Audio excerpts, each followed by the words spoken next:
Let's argue. Let's argue.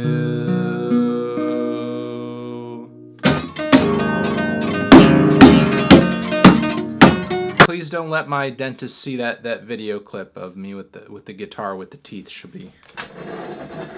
be so mad at me. Okay, everyone, it's time for another edition of Let's Argue, where I go online and I willingly accept your hot takes, unpopular opinions, and tough questions, and I respond to them in videos in this series titled Let's Argue. Let's go!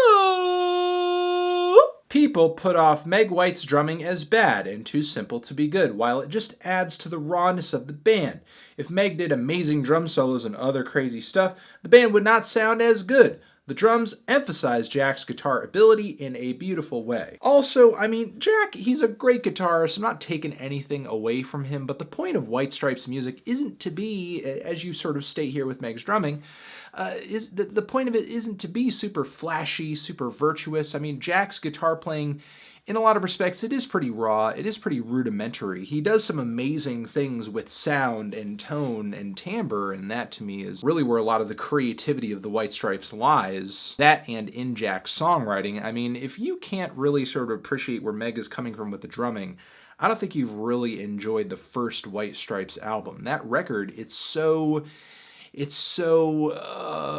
primitive in some respects. The guitar playing, the songwriting, Meg's drumming, I mean, in a lot of ways, the record is kind of a return to that whole ethos of punk music, where the idea is to break things down to the simplest and most necessary elements, which I think a lot of the weird alternative and underground experimental rock duos of the 2000s were kind of coming from artistically. Whether you're talking about White Stripes, whether you're talking about the Kills, whether you're even talking about Lightning Bolt. You know, at the end of the day, I just kind of see Meg as a Ringo type figure. She is doing what somebody who is playing the rhythm section is supposed to do. You're playing a supporting role in the mode of popular song. And in that respect, Meg does a very good job. Stop hating on Meg. No wave was one of the greatest genres of music and never gets discussed. I agree, no wave is actually pretty fucking sick. I think the reason it doesn't get discussed all that much is because it's easily one of the most abrasive styles of underground music.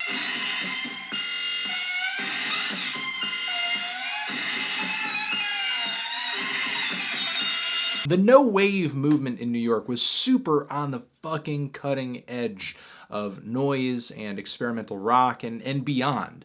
Bands like Mars and DNA, Lydia Lunch, not a band, an artist. Also James Chance and the Contortions, like amazing artists. And there's this fantastic little no wave compilation that I believe back in the day got released by Brian Eno of all people.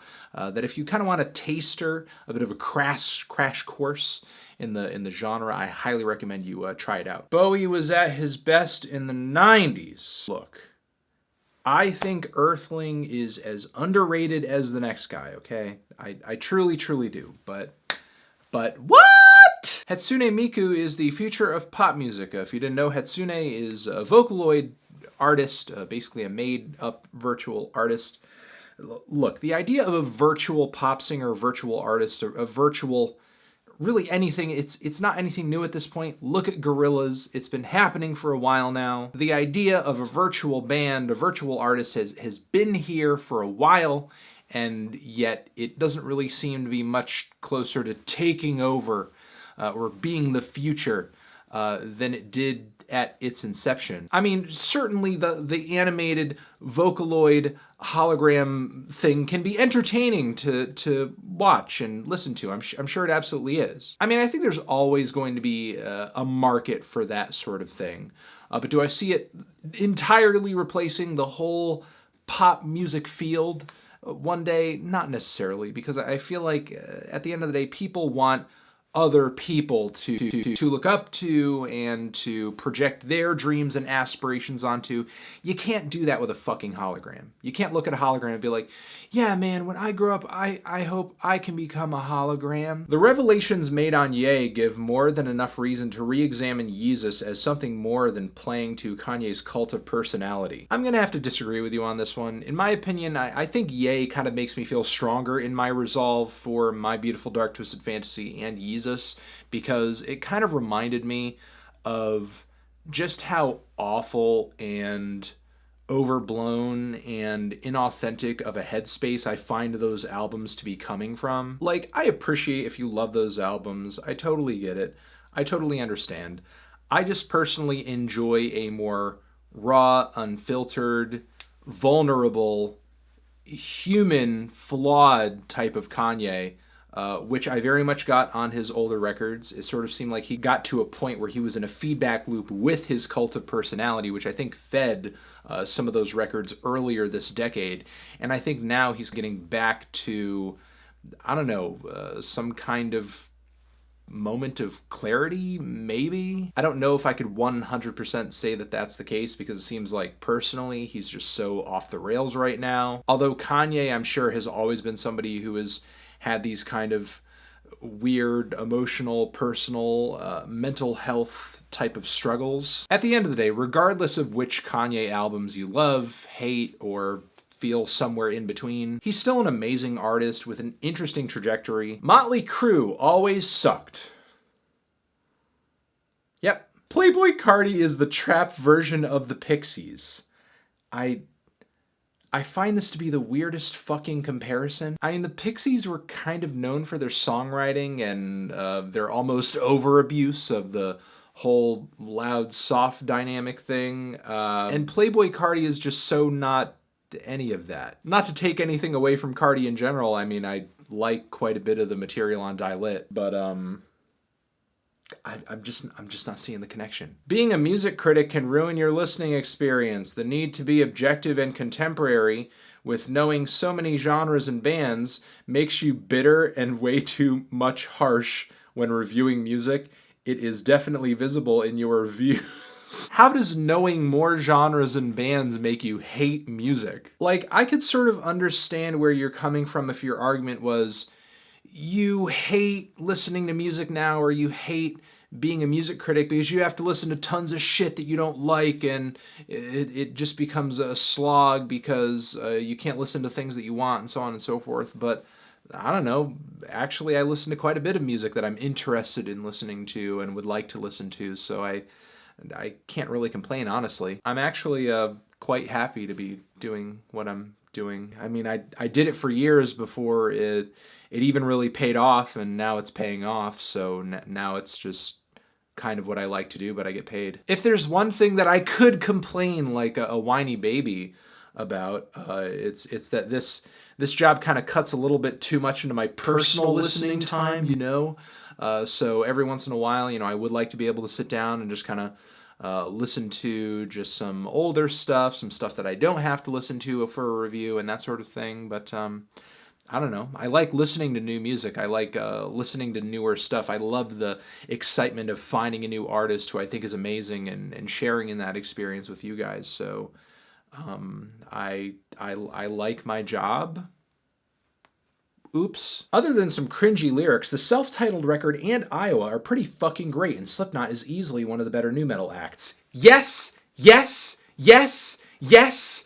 Yes! Iowa is pretty fucking sick, and the self-titled does have a lot of very good tracks on it. I mean, yes, sure, there are some lyrics on there that are a little angsty and truly portray the plight of angry suburban teenagers. But the production, the guitar playing, the drum playing, and also Corey singing on a lot of those tracks is fucking sick. It's a good sound. New Age is a vastly underappreciated genre. I mean, sadly, I think New Age and stuff like smooth jazz, which unfortunately just kind of has like a little bit of a corny factor tag to it. No matter who the artist is, no matter what the record is, as soon as people see that genre, they just get a bit of a squint. in their eyes, and they're like, huh. Yeah, I think there's always going to be a section of the music listening populace that is going to be at least a little wary of New Age music. However, I do think elements of New Age have seen a resurrection within the Vaporwave community, and with a younger audience under a different banner, a different flag. I feel like a lot of these same ideas and musical concepts are being enjoyed by new listeners. All it really kind of took is just a bit of a repackaging job. Sinead OConnor was ahead of her time when she performed her controversial SNL protest against the Catholic Church, which unfairly hurt her career considering the sexual abuse she was addressing is now largely accepted as horrible since it's no longer something the church can deny.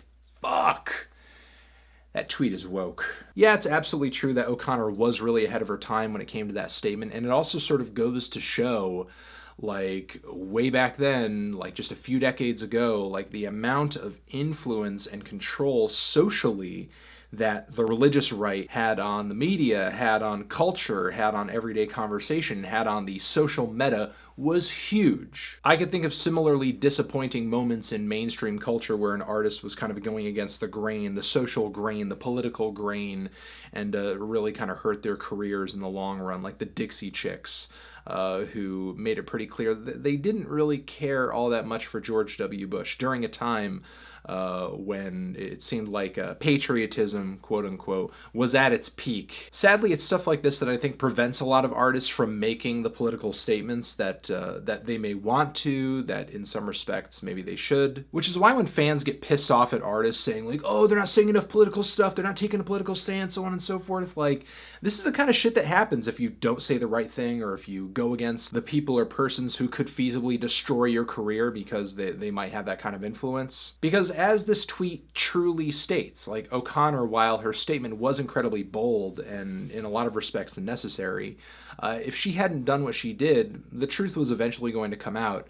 And unfortunately, her career was cut short, her career was ruined, and she ended up being just kind of a forgotten martyr in this social battle. Warped Tour ending is bad for alt music. Even if you are not a fan of the bands, it's undeniable that it has created countless fans of alt musical movements.